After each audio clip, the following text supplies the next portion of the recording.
அப்புறம் இன்னொன்னு என்னன்னா, இந்த ஜோசியம்லாம் பார்ப்பாங்க இல்லையா? ம். அப்பயே ஒருத்தர் ஏதோ சொல்லியிருப்பாரு போல. அது ஜாதகம் பார்க்கும்போதே, அவங்க வந்து இந்த மாரி டீச்சிங் லைன்ல அவளுக்கு இருக்கு, அபிநயம் அப்படின்னு ஏதோ சொல்லியிருக்காங்க. அபிநயம் அது நானும் தான் இருந்தேன். அப்ப எனக்கு புரியல. மலையாளத்துல அவங்க சொல்லிட்டு இருந்தாங்க. நான் என்ன நினைச்சிட்டேன், எனக்கு அபிநயான்னு பேர் வச்சிருந்தா நல்லபடியா நான் வந்துருவேன். அப்படி ஏமா எனக்கு அபிநயான்னு ஏமா பேர் வைக்கல? வந்து சொல்லிட்டு இருக்காரு அப்படின்னா நான் நல்லா இருந்திருப்பேன். அவர் அப்படி சொல்லலடி. நீ அபிநயம் அந்த மாதிரி அந்த ஒரு இதுக்கு போயிடுவேன்னு சொல்லிட்டு இருந்தாங்க. சோ இது முன்னாடி சொல்லியிருக்காங்க போல. சோ அம்மா என்னன்னா சரி ஓகே அதே மீடியா ஃபீல்ட் தான் அவ போறா. பட் சேஃபரான ஒரு இடத்துக்கு தான் போறா. ஜேர்னலிஸ்ட் அந்த மாதிரி போறா. ரைட்டிங் அந்த மாதிரி ஏதோ நல்ல நியூஸ் பேப்பர்ல எதுலயோ ரைட்டிங்ல உள்ள போயிடுவா அப்படின்னு நினைச்சாங்க பாவம். ஹேண்ட் ரைட்டிங் தானே இம்பார்ட்டன்ட் 12th எல்லாம் பாஸ் ஆகணும். ஃபர்ஸ்ட் பீரியட் என்ன ஒரு பேஜ் எழுதணும் அப்படின்னு சொல்லிடுவாங்க. நானும் என்ன பண்ணேன் இஷ்டத்துக்கு கதை எழுத ஆரம்பிச்சிட்டேன். ஒரு நாள் மேம் எக்ஸ்டர்னல் மார்க்ஸ் கரெக்ட் பண்ணும் அதை சப்மிட் பண்ணுங்க. நம்ம என்ன நினைப்போமா நான் படிப்பாங்கன்னா ஹேண்ட் ரைட்டிங் நல்லா இருக்கு அவ்வளோ டிக் அப்படின்னு போட்டுருவாங்கன்னு நினைச்சேன். பார்த்தா கிராமர்லாம் கரெக்ட் பண்றாங்க. Then she called me personally and she told me இந்த மாதிரி இங்க பாருமா என்ன ஆகணும் உனக்குன்னு கேட்டாங்க. I want to become a pediatrician. சரி அதான் உனக்கு செட் ஆகுதுன்ட்டாங்க. போடா டேய் வீட்டில் ஏதாவது வேலை இருந்தால் போய் பாடுறா. ஸோ ஆக்டிங்லயுமே வந்து நான் கவனிச்ச விஷயங்கள் என்ன அப்படின்னா நிறைய ஆக்டர்ஸ்க்கு ஒரு ரோலை எடுத்துக்க முடியும். ஆனா ஒரு ரோலை விட்டு வெளியே வர்றதுன்றது ரொம்ப டிஃபிகல்ட்டான ஒரு விஷயம். அதோட இம்பாக்ட்ன்றது ரொம்ப டிஃபிகல்ட்டான விஷயம் to come out of it. So அதுலேருந்து எப்படி ஒரு மனுஷன் வெளியே வரணும், எப்படி நம்மளை வந்து மென்டலி அண்ட் ஃபிசிக்கலி நம்மளை ட்ரெயின் பண்ணிக்கணுன்றதுக்கான பேஸ் பண்ணி தான் நான் வந்து ஆரம்பிச்சேனே ஃபர்ஸ்ட் ஆஃப் ஆல். ஸோ இப்போ கிரியேட்டிவ் ஸ்டுடியோ நாங்கள் இயங்குறதே பார்த்தோன்னா நிறைய ஒர்க் ஷாப்ஸ், நிறைய ஈவெண்ட்ஸ், கம்யூனிட்டி ஈவெண்ட்ஸ், நிறைய கார்பரேட் அவங்கலாம் வராங்க. கார்பரேட் பீப்புள்லாம் இங்கே வந்து மீட்டிங்ஸ் எல்லாம் வச்சுக்கிறாங்க. ஸோ மைண்ட் ஃப்ரீயாக அவங்க இருக்கிறதுக்கு அவங்க அந்த மாதிரியான ஒரு சின்ன ஈவெண்ட்லாம் அவங்க நம்ம ஸ்பேஸில் பண்ணுறாங்க. இப்போ அதை பார்க்கும்போது ரொம்ப ரொம்ப சந்தோஷமா இருக்கு. 20 நாள் எப்படிங்க ஆக்டிங் கத்துக்க முடியும்? எப்படிங்க 6 மாசம் 1 வருஷம் கோர்ஸ் இருக்குங்க. அதுக்கே போனாலும் தெரிஞ்சுக்கப்ப நான் சொன்னேன் ஒரே ஒரு இதுதான் 3 வருஷம் காலேஜ் படிங்க. எக்ஸாமுக்கு முந்தின நாள் தானே படிக்கிறீங்க. நீ கேட்ட ஒவ்வொரு கேள்வி என்ன செருப்பால் அடிச்ச மாதிரி இருக்குடா. கரெக்டா? கரெக்ட். நீங்க வந்து நீங்க அவ்வளவு இன்ட்ரெஸ்டா நல்லா ஹை மார்க் எடுத்தாலுமே அதோட புரிதல் ஒரு அண்டர்ஸ்டாண்டிங் வந்து நீ கிளாஸ் நடக்கும்போது ஆட்டோமேட்டிக்கா கொஞ்சம் கொஞ்சம் புரியும். ஆனா எக்ஸாம் நாள் மட்டும் படிக்கிற அப்போ நீ ஒரு விஷயத்த விருப்பப்பட்டு வந்தனா அந்த 20 நாள் போதும் உனக்கு. திடீர்னு ஒரு நாள் என்னாச்சு, ரேண்டம்லி லாஸ்ட் இயர் ஒரு ஏப்ரல் டைம்ல வந்து எனக்கு வந்து திடீர்னு ஒரு நானூத்தி வந்து சரி நம்ம இப்படிலாமே பண்ணிருக்கோம். எல்லாம் பாடுறவங்க மியூசியஸ் எல்லா கான்டாக்டும் இருக்கு. எல்லாரும் சும்மா பாட மட்டும் சொல்லாம அவங்களுக்கு ஒரு ஆப்பர்ச்சுனிட்டி கிரியேட் பண்ணலாம் அப்படின்னு சொல்லி சோல் ஃப்ளோ மியூசிக் பேண்ட் ஆரம்பிச்சேன். அண்ட் டீமா அது கிரியேட் பண்ணி பேண்டா ஆரம்பிச்சேன். ஆக்டிங் கூட சொல்லி கொடுத்துடலாம் போல. ஒரு பேண்டை மேய்க்கிறதுன்றது எவ்வளவு கஷ்டம் அதுக்கப்புறம்.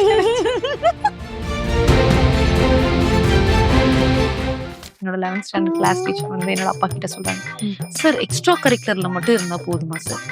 எக்ஸ்ட்ரா கரிக்குலர் இருந்தா போதுமா சார்? எங்க அப்பா எப்படி என்ன பாக்குறாரு. சாம ஃபைட் அன்னைக்கு எனக்கு எங்க அப்பாவுக்கு எனக்கும். ஏன்னா நான் ஐ ஃப்ளங்க்ட் இன் ஒன் சப்ஜெக்ட் அந்த டைம், அது ஹாஃப் இயர்லி எக்ஸாம்ல. ஸோ எங்க அப்பா ஒரு மாதிரி பார்த்தாரு. எனக்கு ஒரு மாதிரி ஹார்ட்லாம் பவுண்ட் ஆகுதுன்னு தெரியல.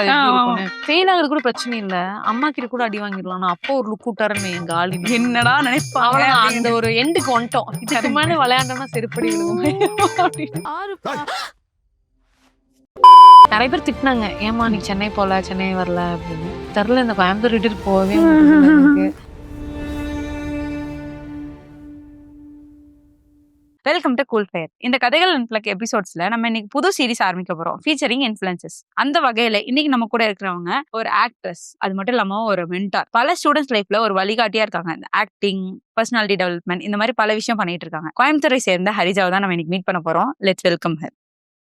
ஹை, வணக்கம். வணக்கம். எப்படி இருக்கீங்க? சூப்பரா இருக்கேன். ரொம்ப நாள் கழிச்சு பாக்குறோம். நல்லா இருக்கேன். ரீசெண்டா ஸ்டீஃபன் படத்துல உங்களை பார்த்தோம். சூப்பரா ஒரு அமைதியான பொண்ணு கேரக்டர்ல பண்ணி கலக்குன்னு கலக்கிட்டு இருக்கீங்க. ஆல் தி பெஸ்ட் அந்த படத்தோட அடுத்தடுத்த அச்சீவ்மெண்ட்ஸ்க்கு. எப்படி போகுது? எப்படி மக்களோட ரெஸ்பான்ஸ் இருக்கு? ஆக்சுவலி சூப்பரா போயிட்டு இருக்கு நிவேதா. பிகாஸ் அது ஒரு இண்டிபெண்டன்ட் ஃபிலிம். அது வந்து நெட்ஃபிளிக்ஸ் எடுத்ததே எங்களுக்கு ஒரு பெரிய ஆறுதலும் ரொம்ப சந்தோஷமும். ஸோ வேர்ல்ட் வைடா இது ரிலீஸ் ஆனது அண்ட் வெரி பாசிட்டிவ் ரிவ்யூஸ் நிறைய வர்றது பார்க்கும்போது ரொம்ப ரொம்ப சந்தோஷமா இருக்கு. அதுவும் ஒரு புது ஃபிலிம் மேக்கர் சைட்ல இருந்து டைரக்டர் புதுசா ஆமா. இண்டஸ்ட்ரிக்கு புதுசு. பட் நிறைய ஷார்ட் ஃபிலிம்ஸ் அதெல்லாம் பண்ணியிருக்காரு. பட் அந்த ஒரு வரவேற்பு வந்து ரொம்பவும் ரொம்ப ஆறுதலா இருக்கு. ஆமா. நம்ம ஊர்ல இனிமே பார்த்துட்டு இருக்காங்க. இப்பதான் கொஞ்சம் இருக்கா வந்திருக்கா அப்படின்னு. பட் ஓவராலா I'm getting good reviews from lot of places. நிறைய ஊர்ல இருந்து மெசேஜும் வருது. So அது ஒரு இப்பதான் இந்த வருஷத்தோட kick start. So thank God. Super super கலக்கிட்டு இருக்கீங்க. அது போக நிறைய ஷார்ட் ஃபிலிம்ஸ் டைரக்டும் பண்ண ஆரம்பிச்சிருக்கீங்க அப்படின்லாம் லைட்டா பார்த்தோம். கொஞ்சம் கொஞ்சம் இல்ல அது வந்து பேக் டு டைரக்ஷன் போட்டிருந்தேன். என்னன்னா ஐ யூஸ் டு டைரக்ட் ஒரு 2 இயர்ஸ் பிரேக் எடுத்துட்டேன். நிறைய ஷார்ட் ஃபிலிம்ஸ் கண்டென்ட் வீடியோஸ்லாம் டைரக்ட் பண்ணேன். 40 பிளஸ் 10 ஷார்ட் ஃபிலிம்ஸ் அந்த மாதிரிலாம் பண்ணியிருக்கேன். ஐ ஆல்சோ டைரக்டட் லைக் ஒரு கம்ப்ளீட் ஒரு டாக்குமெண்ட்ரியுமே பிஎஸ்ஜியோட டாக்குமெண்ட்ரி காலேஜ் படிக்கும்போது அந்த டைம் இருந்தது. ஸோ டைரக்ஷன் எனக்கு ரொம்ப பிடிக்கும். ஆனா பயம் கொஞ்சம் அந்த அந்த ஒரு அது ஒரு பெரிய வேலை டைரக்ஷன்ன்றது. ரொம்ப கொஞ்சம் கொஞ்சம் பார்த்து பார்த்து பண்ணிப்பேன். சூப்பர். அதுவும் நல்லா பண்ணுங்க. ஆல் தி பெஸ்ட் எங்க சைட்ல இருந்து. தேங்க்யூடா. அப்புறம் மோஸ்ட் இம்பார்ட்டன்ட்லி அபிநய ஆலயா அதுக்கு ரெகக்னிஷன்லாம் வந்துச்சு. இப்போ அவார்ட்லாம் வாங்குனீங்க. அதை பத்தி சொல்லுங்க. ஆக்சுவலி என்ன அப்படின்னா யாருக்குமே தெரியாம அமுக்கமா இருந்தேன். அந்த ஒரு சைடே காட்டிக்காம 8 இயர்ஸா பண்ணிட்டு இருந்தோம். அண்ட் நிறைய கேள்வி வந்தது. லைக் என்ன பண்றாங்க திடீர்னு ஆக்டிங் சொல்லி கொடுக்குறாங்க அப்படின்னு எல்லாமே. பட் அதுக்கப்புறம் நான் சொல்லிட்டு இருந்த இந்த மாதிரி 8 இயர்ஸ் ஐம் டூயிங். பட் இதை பத்தி நான் வெளியே அவ்வளோக்கு பேசினது இல்லை. ஏன்னா நம்ம எருமசாணி வீடியோ அதுவே ப்ரொமோட் பண்றதுலயே ஒன்னா போயிடுது. ஸோ நம்ம ஏதோ ஒண்ணுதானே காட்டிக்க முடியும். நம்ம இதுதான் பண்ணிட்டு இருக்கோம் அப்படின்ற ஒரு சூழ்நிலை இருந்தனால அந்த சைடு எனக்கு டீச்சிங் சைடை காட்ட முடியல. இப்போ ஃபுல் ஃப்ளெட்ஜர்ல இறங்குனதுக்கு அப்புறம் I was in shock when அவங்க ரீச் அவுட் பண்ணும்போது. ஸோ நான் வந்து சொன்னேன் இந்த மாதிரிங்க நான் பெரிய இன்ஸ்டிடியூஷன்லாம் இல்லைங்க. நான் ஆனா என்னோட மோட்டிவ் இதுதான் என்னோட சிலபஸோட என்டையர் பேக் ஸ்டோரி. அண்ட் இப்போ இது என்னோட நோக்கம் இதுதான். இதுல இருந்து என்னோட அவுட்கம் இதுதான் அப்படின்றத அவங்க என்ன ப்ரெசென்ட் பண்ண சொன்னாங்க.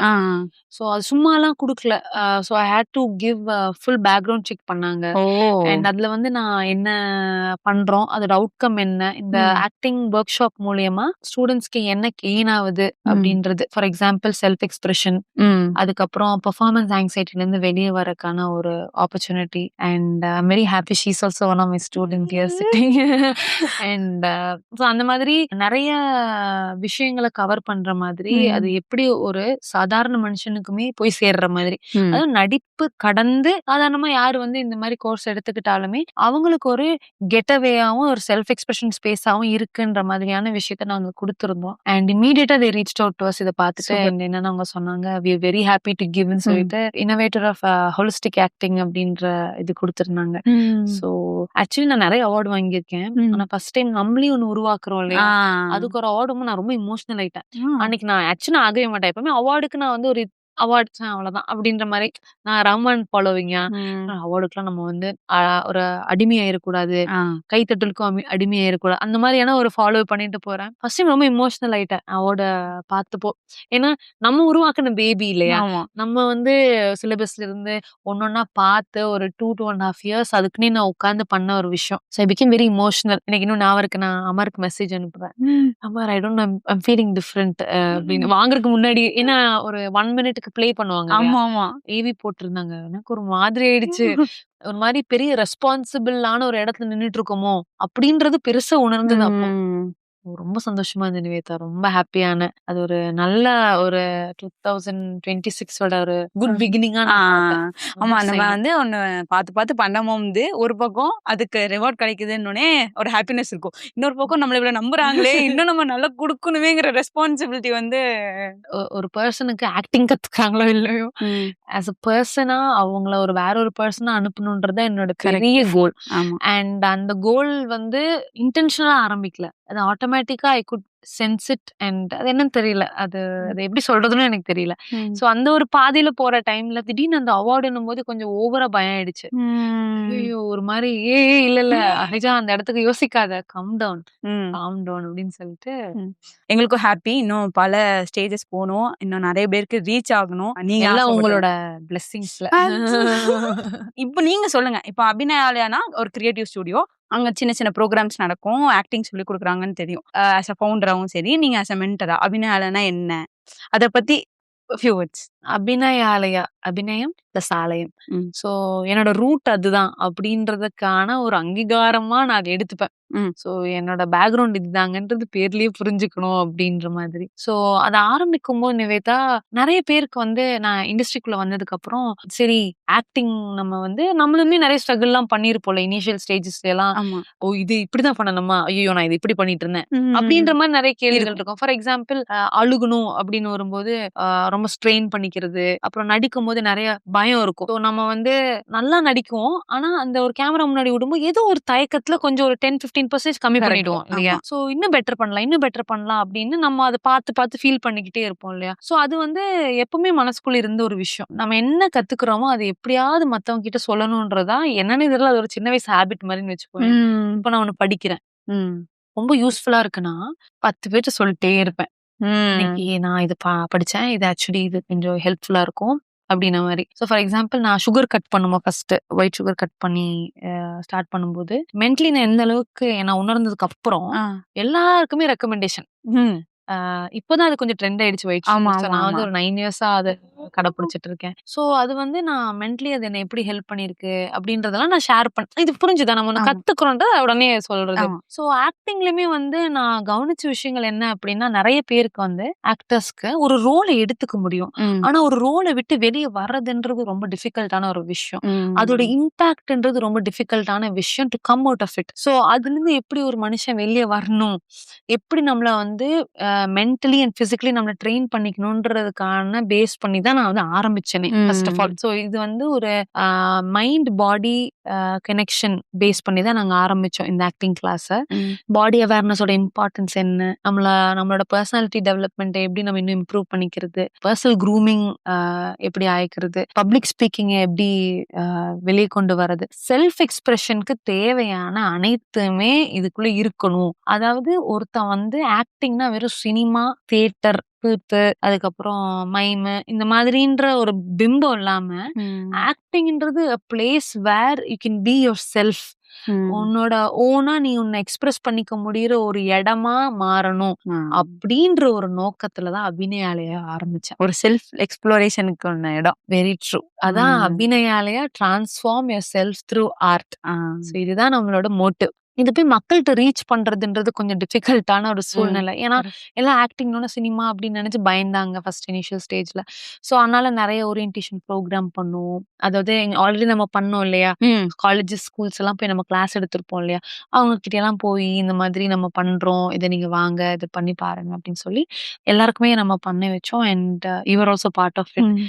ஸோ கடவுள் புண்ணியத்துல அது அப்படியே நல்லபடியா போயிட்டு இருக்கு. அதை தாண்டி அபிநயாலயா வந்து எனக்கு வந்து ஒரு ஆர்டிஸ்டுக்கு ஒரு ஹப்பா இருக்கணும். ம். வந்தனா நான் போனேன்டா, அந்த கிளாஸ்க்கு வந்து 1/2 மணி நேரம் தான் இருந்தேன். ஆனா அது வெளியே வரும்போ இதை நான் புரிஞ்சுக்கிட்டேன், இல்ல நான் தெரிஞ்சுக்கிட்டேன் ம். அப்படின்னு நான் அந்த இடத்த விட்டு போகணும். ஒரு 1/4 மணி நேரம் சும்மா காலு வச்சாலே ம். ஏதோ ஒண்ணு அவங்களுக்கு அது குடுக்கணும் அப்படின்றதான் என்னோட மெயின் மோட்டிவ். ஸோ இப்போ கிரியேட்டிவ் ஸ்டுடியோ நாங்க இயங்குறதே பார்த்தோன்னா நிறைய ஒர்க் ஷாப்ஸ், ம். நிறைய ஈவெண்ட்ஸ், கம்யூனிட்டி ஈவெண்ட், ம். அதுக்கப்புறம் நிறைய கார்ப்பரேட் அவங்கலாம் வராங்க. கார்ப்பரேட் பீப்புள்லாம் இங்க ம். வந்து மீட்டிங்ஸ் எல்லாம் வச்சுக்கிறாங்க. ஸோ ஓ. ஒரு மைண்ட் ஃப்ரீயா அவங்க இருக்கறக்கு அவங்க அந்த மாதிரியான ஒரு சின்ன ஈவெண்ட்லாம் அவங்க நம்ம ஸ்பேஸ்ல பண்றாங்க. இப்ப அதை பார்க்கும்போது ரொம்ப ரொம்ப சந்தோஷமா இருக்கு. ம். சரி நம்ம ஒரு கடுகளவுல ஆரம்பிச்சிருக்கோம், அதுக்கு வந்து எப்படியோ கொஞ்சம் கொஞ்சமா எல்லார்கிட்டயும் போய் சேருது அப்படின்னு நினைக்கும் போது ரொம்ப சந்தோஷமா இருக்கு. ம். இன்னொன்னு என்னன்னா வேர்ட் ஆஃப் மவுத்ல மட்டும்தான் மூவ் ஆகணும்னு ம். நான் நம்புறேன். ம். அதுதான் இப்ப இன்ன வரைக்கும் கடைபிடிச்சிட்டு இருக்கேன். Yes yes. நான் எனக்கும் ஆக்டிங் அந்த மாதிரி இல்லாம நான் வேற ஏதோ ஒருக்கு வந்தேன். ஆனா அது நிறைய பேருக்கு போறதுங்கிற வந்து பேசாதவங்க வந்து கேக்குறாங்க, அவங்க என்ன பண்றாங்க, ஓ நல்லா பண்றாங்கண்ணே, நாங்க அங்க கேட்கலாமா அப்படிலாம் அந்த அளவுக்கு. இப்ப நீயே பாத்தியா, like you didn't come for acting, you Yeah. Came for public speaking. ம். இன்னைக்கு ஐம் சோ ஹாப்பி தட் கூல் ஃபயர்ல you are leading the entire interview. That is what matters to us. எனக்கும் அமரோட மோட்டிவே அதுதான். சினிமா மட்டும் இல்ல இல்லையா, ஆமா. ஃபிலிம்ன்றது வந்து just one platform of media. So அது நடிப்புன்றது one platform. There are million ways இல்லையா மீடியாலேயே. ஸோ ஏதோ ஒரு வகையில அவங்களுக்கான ஒரு வழியை வந்து நம்ம திறந்து விடணுன்றது மட்டும்தான் எங்களோட மெயினான நோக்கம். அண்ட் ஒன் மோர் திங் எனக்கு தோணிட்டே இருக்கும் எப்போதுமே, நாங்க அட்டன் பண்ண எக்ஸ்பீரியன்ஸ்லயே 20 days வந்து ஒர்க் ஷாப் வைக்கிறோம்னா நம்ம ஆக்டிங்க்கு என்னென்ன தேவைன்னு பார்த்தாலே சும்மா கூகுள் அடிச்சாலே ஒரு 10 விஷயம் வந்துரும். ஆனா நீங்க ஒவ்வொரு நாளும் ஒவ்வொரு விஷயத்த டச் பண்ணிருப்பீங்க. அது ஆக்டிங் மட்டும் இல்ல, அது இன்டர் கனெக்டடா இருக்கும். அதெல்லாம் எப்படி கியூரேட் பண்ணீங்க? நல்ல கேள்வி. இதுக்கு ஆக்சுவலி அதான் நான் சொன்னேன் 2.5 years எடுத்துக்கிட்டேன். ஏன்னா சும்மா ஏனோ தானோ சொல்லி கொடுக்க கூடாது, ஏதோ காசு சம்பாதிக்கிறதுக்காக சொல்லி கொடுக்க கூடாது அப்படின்ற ஒரு இது இருக்கு. ஏன்னா உனக்கே தெரியும், ஆமா. நம்ம பேட்ச்ல 10 பேர்னா 10 10 பேர் பேர் தான், தான். அவ்வளவுதான். ஆமா. அதுக்கப்புறம் ஒருத்தவங்க வந்தாலும் அடுத்த பேட்ச்க்கு வாங்கன்னு நாங்க சொல்லிடுவோம். சோ என்ன அப்படின்னா குவாலிட்டி தான் இம்பார்ட்டன்ட், குவான்டிட்டின்றது ஒரு மேட்டரே இல்ல. அப்புறம் க்ரூம் பண்ணணும் அவங்கள அப்படின்றதுதான் ஏன் ப்ராசஸ் தான் நான் இதை அப்படியே உங்களுக்கு சிலபஸா போட்டிருக்கேன். This is how I learn, this is how I feel. நீங்க படிச்சீங்கன்னா இது வந்து பெட்டர்மெண்டா உங்களுக்கு புரியும். சிம்பிளா சொல்லணும்னா நிவேதா, நிறைய பேர் என்கிட்ட கேட்பாங்க, 20 நாள் எப்படிங்க ஆக்டிங் கத்துக்க முடியும்? எப்படிங்க 6 மாசம் 1 வருஷம் கோர்ஸ் இருக்குங்க, அதுக்கே போனாலும் அது தெரிஞ்சுக்க. அப்ப நான் சொன்னேன், ஒரே ஒரு இதுதான், 3 வருஷம் காலேஜ் போறீங்க, எக்ஸாமுக்கு முந்தின நாள் தானே படிக்கிறீங்க, கரெக்டா? கரெக்ட். நீங்க வந்து நீங்க அவ்வளவு இன்ட்ரெஸ்டா நல்லா ஹை மார்க் எடுத்தாலுமே அதோட புரிதல் ஒரு அண்டர்ஸ்டாண்டிங் வந்து நீ கிளாஸ் நடக்கும்போது ஆட்டோமேட்டிக்கா கொஞ்சம் கொஞ்சம் புரியும். ஆனா எக்ஸாம் நாள் மட்டும் படிக்கிற. அப்போ நீ ஒரு விஷயத்த விருப்பப்பட்டு வந்தனா அந்த 20 நாள் போதும் உனக்கு ஒரு விஷயத்த புரிஞ்சுக்கிறதுக்கு. சோ ஆக்டிங்ல அந்த 20 டேஸ்ன்றது என்னன்னா டு ஃபைண்ட் யுவர் செல்ஃப். ஆக்டிங்ன்றது என்னன்னா நீ ஃப்ரீ ஆயிக்கணும், உள்ள மன அளவுல உடம்பு அளவுல நீ வந்து மனநிலையில ஃப்ரீயா இருக்கணும். நான் நடிக்கிறேன் அப்படின்னா 1008 விஷயம் என் மண்டையில ஓடிச்சுக்க கூடாது. அப்ப எப்படி அதுல ஃபுல்லா கொடுக்க முடியும்? கரெக்டா? இப்ப நீங்க இன்டர்வியூ எடுத்துட்டு இருக்க, ஓகே, இப்ப நம்ம அதுக்கு போயிட்டு அதை எப்படி பண்றது இப்படின்னு யோசிக்கும் போது என்கிட்ட கேள்வி கேட்கறதுக்கே நீ ரொம்ப அந்த ஒரு டிஸ்கனெக்ஷன், அந்த கனெக்ஷனே வராது. So there be some sort of ஒரு கெமிஸ்ட்ரி ஒர்க் ஆகாது. ஒரு இன்டர்வியூ பர்சனுக்கும் ஒரு இன்டர்வியூருக்கும் வந்து அந்த கனெக்ஷன் இருக்காது. ஸோ நிவேதா இங்க ஃபுல்லா இருந்தாதான் அந்த interview will be completed in a very nice way. Acting அந்த மாதிரி தான். So I have to be here completely in present. லிட்டரலா ஒரு ஸ்பிரிச்சுவல் ப்ராசஸ் தான். நம்ம எப்படி ஒரு மனுஷனை உணர்றதுக்கு பிரசன்ட்ல இருக்கணுமோ அந்த மாதிரி ஆக்டிங்லயுமே வந்து ஒரு மெடிடேட்டிவ் ப்ராசஸா தான் இருக்கணும். ஏன்னா அப்பதான் நம்ம ஒரு வேற கேரக்டர் பண்றோம் இல்லையா, வேற நம்மளை தாண்டி ஒரு வேற கேரக்டர் பண்றோம். அப்போ அதோட இம்பாக்டும் எடுத்துக்காம நம்ம என்ன பண்றோமோ அதை ஃபைனா பண்றதுக்கு நம்ம பிரசன்ட்ல இருக்கணும். நோ டிஸ்ட்ராக்ஷன் இருக்கக்கூடாது. Too many things when it comes in our mind, what will happen is the percentage of how we perform will come down. Lines memorizationல நிறைய பிரச்சனைகள் வரும். கரெக்ட், நிறைய ப்ராப்ளம் இருக்கு அந்த இதுல. ஸோ இந்த ப்ராசஸ் எல்லாம் வந்து கரெக்டா பண்ணணும்னா then it needs a proper timeline and it needs that connection. அந்த 20 days அப்படி நான் டிசைட் பண்ணேன். உட்காந்து இதுக்கப்புறம் இது வரணும், இதுக்கப்புறம் இது வரணும், கடைசியில எல்லாத்தையும் சிங்க் பண்ணா அப்படியே சேரியட் அப்படி பிடிச்சிட்டு இருக்க மாதிரி இருக்கணும். 10 விஷயத்த நம்ம கையில பிடிச்சிருக்கோம் அப்படின்னு ஈஸியாவும் இருக்கணும். அது உங்களுக்குள்ளே நீங்க இம்ப்ளை பண்ணி பார்த்துட்டு அதுக்கப்புறம் அது ஒர்க் ஆகுமா ஆகாது அந்த மாதிரி எல்லாமே நம்ம வாழ்க்கையில என்ன நடந்தாலும் அதை எழுதி எழுதி வச்சுப்பேன். அந்த இதை வந்து அப்படியே இங்க போட்டதுதான். நல்ல எஃபோர்ட், நிறைய ஒர்க் போட்டிருக்கீங்க. எனக்கு இது ஒரு டைம் எனக்கு எங்க தெரியுமா, என் குழந்தை பிறந்தப்ப எனக்கு நல்ல டைம் இருந்தது. நான் வெளியே நடிச்சுட்டு தான் இருந்தேன் யூடியூப்ல எல்லாம். ஆனா I took huge time for myself, started writing, started researching about acting, எப்படி அது இம்பாக்ட் ஆகுது நமக்குள்ள அப்படி இப்படின்ற நிறைய ரிசர்ச் பண்ணி தான் இது நான் வந்தேன். So I also give credit to my son. இப்ப சோல் ஃப்ளோ மியூசிக் அது எப்படி போயிட்டு இருக்கு? இப்ப பேண்ட்லாம் வேற ஆரம்பிச்சிட்டீங்க. சரி, நான் அதுதான் நம்ம ஆக்டிங் இதெல்லாம் ஒரு சைடு இருக்கு, மியூசிக் ஒரு சைடை வந்து எக்ஸ்ப்ளோர் பண்ணுவோம். அந்த மாதிரியான ஆர்டிஸ்ட் பீப்புளுக்குலாம் வந்து ஒரு ஆப்பர்ச்சுனிட்டி கிரியேட் பண்ணுவோம் தான் சோல் ஃப்ளோ ஓப்பன் மைக் அப்படின்னு நான் ஆரம்பிச்சோம். வெற்றிகரமாக இது எங்களோட இந்த மாசம் வந்து 20வது open mic, 8th open mic. அது வந்து மனசு என்னன்னா நோ கமர்ஷியலான எந்த ஒரு பெனிஃபிட்டுமே இல்லை அதுல எங்களுக்கு.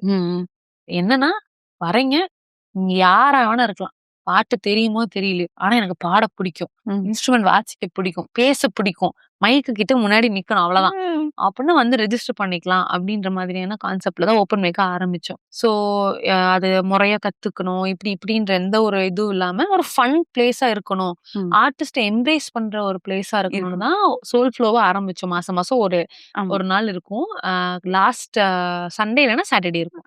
ஸோ அதை ஆரம்பிச்சோம் அண்ட் போயிட்டே இருந்தது, எல்லா மாசமும் போயிட்டே இருந்தது. குட் ரெஸ்பான்ஸ் இருந்தது அண்ட் நிறைய பீப்புள் ஐடி கம்பெனில இருந்தெல்லாம், ஐடி கம்பெனில வேலை பார்க்கறவங்க வருவாங்க. நல்லா இருக்கும், அதை பாக்குறதுக்கும் கேட்கறக்கும். அவங்க சொல்லுவாங்க இந்த மாதிரி எனக்கு இந்த ஃபீல்ட்ல போகணும்னு ஆசை, பட் என்னால போக முடியல, பட் இந்த மாதிரி ஏதாவது ஒரு ஆப்பர்ச்சுனிட்டி கிடைக்கும் வந்து நாங்க பாடிக்குவோம் அப்படின்லாம் சொன்னது வந்து எனக்கு நல்லா மண்டையில ஓடிட்டே இருந்தது. ஓகே சரி, ஓகே இது ஒரு ஃப்ரீ பிளேஸா இருக்கு ஃபார் தெம் டு எக்ஸ்ப்ளோர். திடீர்னு ஒரு நாள் என்னாச்சு, ரேண்டம்லி லாஸ்ட் இயர் ஒரு ஏப்ரல் டைம்ல வந்து எனக்கு வந்து திடீர்னு ஒரு நானூத்தி வந்தது. சரி, நம்ம இப்படிலாமே பண்ணிருக்கோம், எல்லா பாடுறவங்க மியூசிஷியன் எல்லா கான்டாக்டும் இருக்கு, எல்லாரும் சும்மா பாட மட்டும் சொல்லாம அவங்களுக்கு ஒரு ஆப்பர்ச்சுனிட்டி கிரியேட் பண்ணலாம் அப்படின்னு சொல்லி சோல் ஃப்ளோ மியூசிக் பேண்ட் ஆரம்பிச்சேன். அண்ட் டீமா அது கிரியேட் பண்ணி பேண்டா ஆரம்பிச்சேன். ஆக்டிங் கூட சொல்லி கொடுத்துடலாம் போல, ஒரு பேண்டை மேய்க்கிறதுன்றது எவ்வளவு கஷ்டம். லைக் ஒரு கோஆர்டினேஷன் அதுக்கு ஒரு பக்காவா ஆமா, ஆமா, இருக்கணும் அப்படின்றது எனக்கு கொஞ்சம் கொஞ்சமா தெரிய ஆரம்பிச்சு. Still learning. ம். ஸோ ஈவெண்ட்ஸ் எல்லாம் பண்ண ஆரம்பிச்சிட்டோம். சூப்பர். இப்போ ஈவெண்ட்ஸ் எல்லாம் பண்ணிட்டு இருக்கோம். ம். ஸோ கொஞ்சம் கொஞ்சமா சின்ன சின்ன ஈவெண்ட்ஸ் ம். பண்ணிட்டு இருக்கோம், அமுச்சு விட்டுட்டு இருக்கோம். ஸோ அது ஒரு எக்ஸ்பீரியன்ஸாவும் அவங்களுக்கு இருக்கும். ஏன்னா ஒரு பேண்டாவுமே அவங்க நல்லா எஸ்டாப்ளிஷ் ஆகறதுக்கான வழிகள்லாம் பார்த்துட்டு இருக்கோம். ஆனா ஒரு பேண்டை உருவாக்குறது ஈஸியே இல்லைங்க. சத்தியமா ஈஸியே இல்ல. அது வந்து literally kudos to whoever is doing really well in Sure. இது. ஒப்பா அத பத்தி யோசிக்கும்போது எனக்கு வந்து ஆஹா இவ்வளவு Overwhelming-ஆ வேலை இருக்கு. இருக்கு. ரொம்ப ஓவர்வெல்மிங். ஏன்னா மேய்க்கணும் இல்லையா? ஆமா, ஆமா. எல்லாரையுமே பக்காவா ஈக்குவல் மைண்ட் செட்ல கொண்டு போக வைக்கணும். ம். ஒவ்வொருத்தன் ஒவ்வொரு மைண்ட் செட்ல மாறிக்கிட்டே இருப்பான். அவனை ஒருநிலைப்படுத்தி இதான் நம்ம இதுதான் நம்மளோட அதான் இப்ப நீங்க motivation. சொன்னீங்கல்ல அந்த சேரியட்ல போனா கரெக்டா போகணும்ல அந்த எல்லாரையும் எல்லாத்தையும் ஈக்குவலா எல்லாம் இப்படி இப்படி வேற போவாங்க. எனக்கு இந்த ஃபீல்டு நியூ நிவேதா. ஆ. இந்த மியூசிக்ல ஒரு பேண்டா வைக்கிறது நியூ ஆமா, தானே. ஆமா. இப்ப பாட்டு பாடவும் வராது, மியூசிக்கும் வாசிக்க தெரியாது. ம். அப்ப நம்ம அது மாதிரி ஒண்ணு ஆரம்பிக்கும்போது எனக்கு என்ன பண்ண தெரியும்னா, எல்லாரையும் உனக்கு ஒருங்கிணைச்சு ஒரு ஈவென்ட் எனக்கு அனுப்பி விட முடியும். அவ்வளவுதான் எனக்கு தெரியும். ம். அந்த வேலையில கோஆர்டினேஷன் வேலையில நமக்கு ஓகே எக்ஸ்பீரியன்ஸ் இருக்கு. ம். அந்த உள்ள வாசிக்கிறதுல பாடுறதுல எக்ஸ்பீரியன்ஸே இல்ல. அப்ப ம். ஒவ்வொருத்தவங்களுக்கும் ஒரு ஒப்பீனியன்ஸ் இருக்கும் இல்லையா? அது ரொம்ப பேக் ஃபயர் ஆகுது. ம். ஆனா படிச்சுட்டேன். இப்பதான் கொஞ்சம் புரிதல் வந்திருக்கு. ஒரு ம். பேண்டுனா இதெல்லாம் இருக்கணும். ம். இதெல்லாம் பண்ணணும். இததான் எப்படி எப்படி கொண்டு போகணும். கடைபிடிக்கணும்னா அத ம். கரெக்ட்டா கொண்டு போனா இதெல்லாம் பண்ணணும் அப்படின்றது இப்பதான் வந்திருக்கு. இப்போ கரண்ட்டா ஒரு 1-2 வீக்ஸா தான் எனக்கு கொஞ்சம் அண்டர்ஸ்டாண்டிங் வந்திருக்கு. சூப்பர். இப்போ 10 இயர்ஸ்க்கு அப்புறம் உங்க ஸ்டூடெண்ட்ஸ் என்ன சொல்லணும்னு விரும்புறீங்க? என்ன இந்த மாதிரி அபிநயாலயா பத்தி அவங்க நினைச்சா நல்லா இருக்கும் அப்படின்னு ஒரு ஒரு ஆசை இருக்கும், ஒரு விஷ் இருக்கும்ல நம்மளுக்கு. அது மாதிரி நீங்க என்ன நினைக்கிறீங்க? அங்க போனா ஆனா வேற ஒரு மனுஷனா வெளிய வந்தேன். அவ்வளவுதான். எனக்கு அவ்வளவு சொன்னாவே போதும். வேற எதுவுமே வேண்டாம். சரி. So that's my goal. Super. கோல்னு கூட இல்ல. ம். அது உள்ளுக்குள்ள இருக்கு. ம். சொன்னாலும் ஓகே சொல்லலனாலும் Okay. Okay. But this is what I want them to feel inside. So it's more like எனக்கு அது சொல்லி ஆகணும் அப்படிலாம் இல்ல. அவங்க At least அவங்க- உணர்ந்துட்டாங்கன்னா போதும். கரெக்ட். நீங்க வந்து ஆக்டிங் மென்டரா இருக்கீங்க எல்லாம் ஓகே. ஹரிஜாவனா யாரு? ஹரிஜா எங்க இருந்து வந்தாங்க? என்ன பண்ணிருக்காங்க? அதெல்லாம் சொல்லுங்க. பிறந்து வளர்ந்தது எல்லாமே குன்னூர். ம். நம்ம தமிழ்நாடு குன்னூர்ல தான் பிறந்தேன். ஸ்கூலிங் எல்லாம் அங்கதான் பண்ணேன். ஸ்டெயின்ஸ்க்கு தான் பண்ணேன். இன்னைக்கு வந்து I can give credit to my school Nivetha. ம். இன்னைக்கு வந்து என்னால இவ்வளோ பேச முடியுது. இதுக்கெல்லாம் காரணம் வந்து என்னோட ஸ்கூல் தான். ஏன்னா இன்னொரு அதர்வே அவங்க கொடுத்த எக்ஸ்ட்ரா கரிக்குலர் ஆக்டிவிட்டிஸ் நான் ரொம்ப ஆக்டிவா இருந்தது வந்து என்னால அப்ப பார்க்கும்போது திட்டுவாங்கல்ல. ஆமா. ஏய் ஸ்டேஜ்லயே இருக்க படிக்க மாட்டேங்கிற அந்த உருப்பட மாட்டேன் அப்படிம்பாங்க. கரெக்ட் இல்ல. ஸ்டேஜ்லயே இருக்கா எனக்கு நான் ஒரு என்னோட 11th ஸ்டாண்டர்ட் கிளாஸ் டீச்சர் வந்து என்னோட அப்பா கிட்ட சொல்றாங்க, சார் எக்ஸ்ட்ரா கரிக்குலர்ல மட்டும் இருந்தா போதுமா சார்? எக்ஸ்ட்ரா கரிக்குலர் இருந்தா போதுமா சார்? எங்க அப்பா அப்படி என்ன பாக்குறாரு. இப்படி பார்த்தாரு. எனக்கு இன்னும் நான் இருக்கு செம ஃபைட் அன்னைக்கு எனக்கு எங்க அப்பாவுக்கும் எனக்கும். ஏன்னா நான் ஐ ஃபிளங்க்ட் இன் ஒன் சப்ஜெக்ட் அந்த டைம். அது ஹாஃப் இயர்லி எக்ஸாம்ல. சோ எங்க அப்பா ஒரு மாதிரி பார்த்தாரு. எனக்கு ஒரு மாதிரி ஹார்ட்லாம் பவுண்ட் ஆகுது. உனக்கு தெரியல ஃபெயில் ஆகுறது கூட பிரச்சனை இல்ல. அம்மா கிட்ட கூட அடி வாங்கிடலாம். நான் அப்பா ஒரு லுக் விட்டாருன்னு என் காலி என்னடா நினைப்பாங்க. அவ்வளவுதான். அந்த ஒரு எண்டுக்கு வந்துட்டோம். இதுக்கு மேல விளையாண்டோம்னா செருப்படி விழுகும் அப்படின்னு. So I remember she's like extra curricular. அப்போ அந்த ஒரு பயம் இருக்கும்ல. ஐயோ நமக்கு இது வருமானே நமக்கு அன்னைக்கு தெரியாது. கடைசி இன்னைக்கு நம்ம அங்கதான் இருக்கோம் அப்படின்னு இருக்க ரீசன் என்ன என் ஸ்கூல். அவ்வளவு importance for extra curricular activity. ஸ்கிட்டா இருக்கட்டும், டிராமா இருக்கட்டும், சிங்கிங்கா இருக்கட்டும், இன்டர் காலேஜ் ஈவெண்ட்ஸா இருக்கட்டும். நான் வந்து ஸ்போர்ட்ஸ்லயும் இருந்தேன். So I was an athlete. So அதுவுமே பார்த்தோன்னா அங்கதான் இருந்தேன். இங்க வரல. சோ அந்த மாதிரி படிப்பு அப்பவும் வரல. அதாவது ஐ கேன் பாஸ் எல்லாம் ஆயிடுவேன். லாஸ்ட் ஆனுவல் எக்ஸாம்ல மட்டும். ஆனா it is more like like அங்க தொடங்குச்சுன்னு சொல்லலாம். என்னோட இங்கிலீஷ் மேம் வந்து அன்னைக்கு ஒரு என் வாழ்க்கையை திருப்பி விடலன்னா நான் என்ன ஒரு டாக்டரா அந்த சைடு போயிருப்பேன்னு நினைக்கிறேன். அந்த ஒரு ஃபீல்டு கண்டிப்பா போயிருப்பேன். ஒரு நாள் ஷி சா மை இங்கிலீஷ் ஹேண்ட் ரைட்டிங் தானே இம்பார்ட்டன்ட். 12th எல்லாம் பாஸ் ஆகணும்னு. ஸோ ஃபர்ஸ்ட் பீரியட் என்ன ஒரு பேஜ் எழுதணும் அப்படின்னு சொல்லிடுவாங்க. நானும் என்ன பண்ணேன், இஷ்டத்துக்கு கதை எழுத ஆரம்பிச்சிட்டேன். ஒரு நாள் மேம் எக்ஸ்டர்னல் மார்க்ஸ் கரெக்ட் பண்ணும், அதை சப்மிட் பண்ணுங்க. நம்ம என்ன நினைப்போமா வந்து படிப்பாங்கலாம், ஹேண்ட் ரைட்டிங் நல்லா இருக்கு அவ்வளோ டிக் அப்படின்னு போட்டுருவாங்கன்னு நினைச்சேன். அச்சு மாறாம ஃபுல்லா படிச்சுட்டாங்க. என் கதையவே படிச்சுட்டாங்க லிட்டரலா. எல்லாமே இருக்கு என்னை பத்தி புட்டு நான் எழுதுனது எல்லாமே இருக்கு.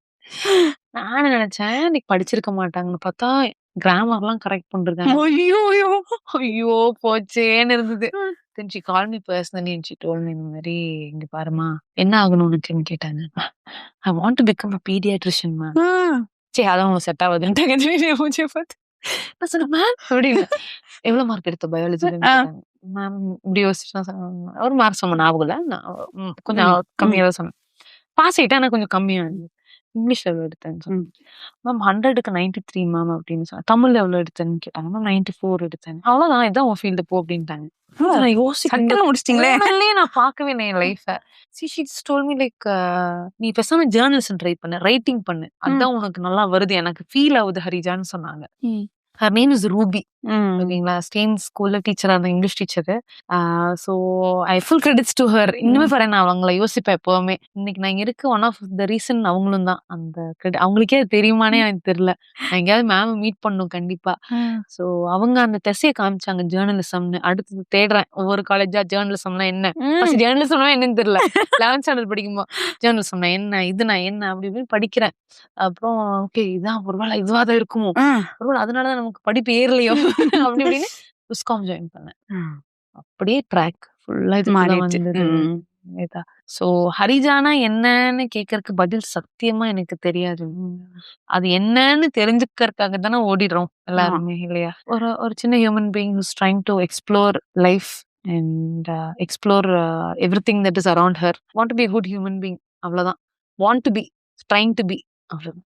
ஃபேமிலில இப்போ நானு, என்னோட ஹஸ்பண்ட் அமர், அப்புறம் என்னோட சன் அவ்யக் இருக்கோம். And we're in joint family. So என்னோட மதர் இன் லா, அப்புறம் மதர் இன் லாவோட அம்மா இருக்காங்க, அண்ட் அமரோட பெரியம்மா இருக்காங்க. ஸோ ஜாயிண்ட் ஃபேமிலியா தான் இருக்கும். அம்மா என் கூட இப்போ இருக்காங்க. ஸோ அம்மாவும் இருக்காங்க. ஸோ வி பீன் ஜாயிண்ட் ஃபேமிலியில லைக் ஒரு ஃபியூ இயர்ஸா இருக்கும். ஒரு நடுவில் மட்டும் 2 years வி வர் அலோன். நான் ஒரு கொரோனானால நிறைய பேர் நம்ம வீட்டுக்கு வந்துட்டு போவாங்க. ஸோ ஏதாவது ஒரு காரணத்து கூட வீட்டுல வரக்கூடாதுன்றது அந்த ஒரு 2 years மட்டும் வி வர் அலோன் நானும் அமரும்.